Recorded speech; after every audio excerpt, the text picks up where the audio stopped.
Nandito si Ernesto Maceda, ito yung kapatid, and si Amy Agasid. Hingi sila ng tulong tungkol sa pagkamatay ng kanilang kamag-anak sa oras ng trabaho noong February 4, pasado 7:45 ng gabi. Anong nangyari sa kapatid niyo? Na-disgrasya ba? Naka-duty po siya nung time na yon dun sa Prime Venture Company. Under po siya ng agency ng high profile. Yung karelyebo niya, si Marlon Palses, off-duty na po siya. Ngayon, may isa pa siyang kasama empleyado, nagiinuman dun sa company na nagjo-duty ni Kuya. Humingi rin po kami ng copy sa sa police ng CCTV footage. Ngayon, parang nakita po namin doon na medyo nagtatalo yung empleyado at saka isang off-duty security guard na karelyebo niya. Inawat po ng kapatid ko, tapos bumali na sa kanya ng yung dalawa, tapos para siya may saksak na daw po. So namatay siya while on duty? Yes po. Wala akong binigay na tulong ang high profile security agency? Sahod lang po yung nakuha namin last week. Tsaka Tapos hanggang ngayon, sir, hindi pa po sila nakikimag-communicate sa amin. Kahit man ang dalawin? Wala pa po, sir. Mag-extend ng pagkikiparamay? Wala? Wala sir. din po, sir. Balasubas na agency ito. Sir, nung dinala po sa presinto yung yung suspect, doon lang po sila pumunta. Tapos the rest wala na po. At saka dapat sagutin talaga ni agency kasi during duty siya eh. Ang sabi po sa akin, 1/4 lang daw po yung masasagot nila doon sa funeral service. Hindi. Magandang hapon po, Madam Stella. Yeah, magandang hapon po.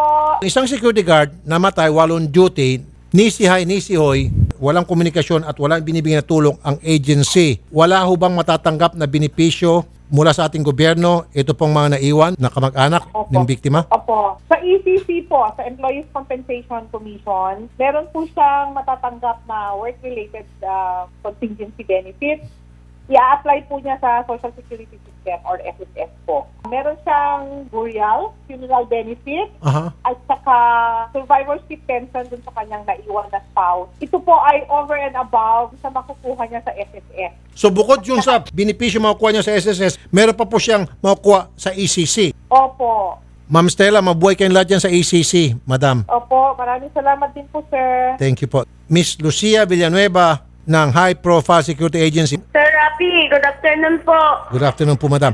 Matapos pong maaksidente at mamatay, wala man lang dumalaw sa inyo sa burol para magbigay ng tulong? Hindi, nagpupunta din po kami doon yung operation namin. Nagbigay po kami ng tulong din doon. Ma'am, pasensya na po. Hindi po kami dudulog dito kay Sir Rapi kung may nahingi po kaming tulong at may naibigay kayong tulong sa amin. Ang ibinigay nyo lang po yung sahod po ng asawa ko. Bukod na doon, wala na po. Ay, kaya mo ma'am, ipaparating natin yan sa kanila. Yung nangyari na po na yun, inaayos din namin na mahuli talaga yung tao na yun. Maganda yung pasubaybayan nyo at hulihin nyo yung suspect. Pero for the meantime, pumunta na ako kayo sa burol, dalawin nyo man lang. Nangako po talaga magbibigay. Magbibigay po yung guys. Ma'am, nangako po kayo na magbibigay pero kahit po sana isa sa inyo dumalaw man lang po sa burol. Ang ginagawa kasi ng boss ko, ang tao, pinapasubaybayan niya kasi tahimik lang kami dito. Ma'am, mas importante yung dalawin nyo kanyang empleyado kaysa magsusubaybay. Ma'am, sinungaling yung ano yun, trabaho niya para subaybayan yung suspect?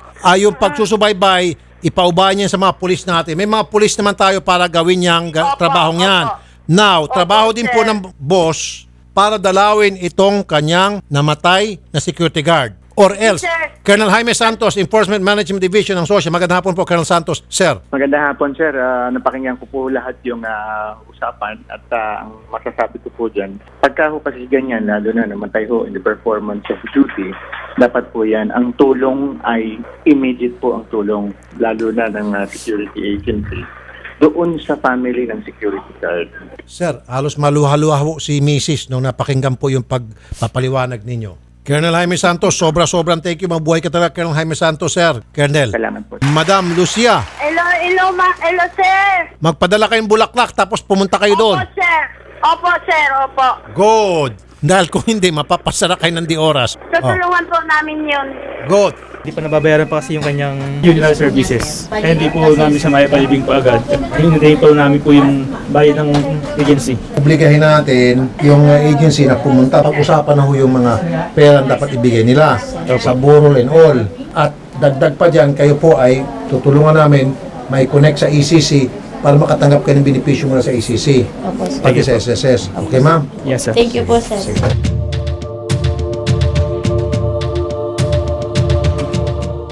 Kamusta po yung balita ninyo po sa akin kagabi, ano po nangyari dito? Basta pumasok na lang, nilagay dyan, di man lang sinabi, ma'am, ito yung galing sa high profile, pinadala, wala po. Basta pumasok sila, lumabas na lang din sila nang walang paalam.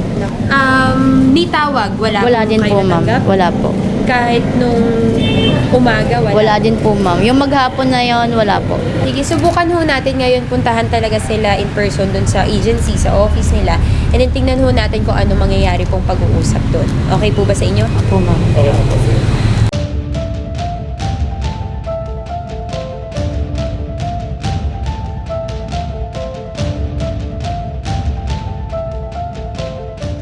Gusto ko mag-usap kami, kasama ka, Okay. walang Paano- coverage ha. Otherwise, kung may coverage to, I will not entertain you. Ito lang, itong dalawa.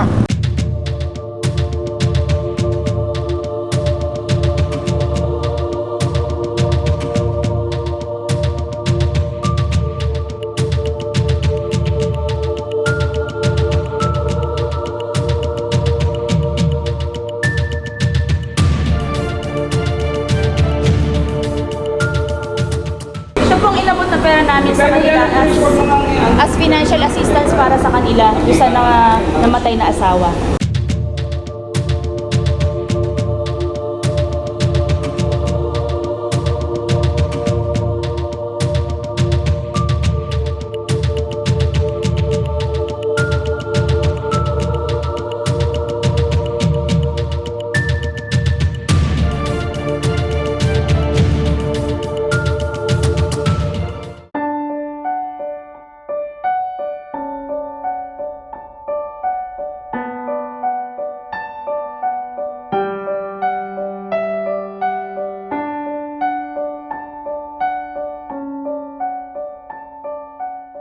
Mga anong oras po mangyayari po yung libing? 2:00 po, malilibing na po yun. Magre-ready na po kami. Love you pa, mahal na mahal ka namin.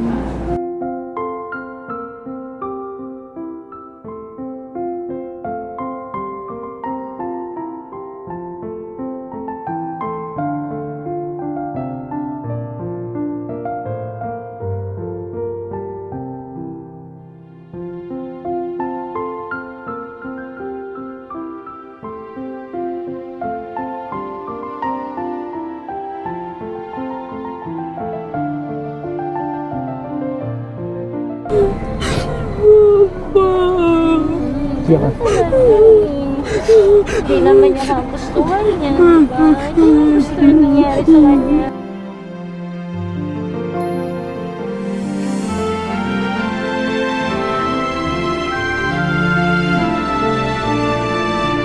Hindi ikaw yan, di ba, Papa? Hindi ikaw yan. Babalik ka sa amin, di ba? Babalik ka sa amin. Ang dami nating pangarap, di ba? Sabi mo, lahat ngayon, lahat gagawin natin ngayong taon na to, di ba? Lahat ng pangarap nating taon na to, ba't ganun ba? Ba't ikaw pa? Bakit, Papa? Bakit ikaw?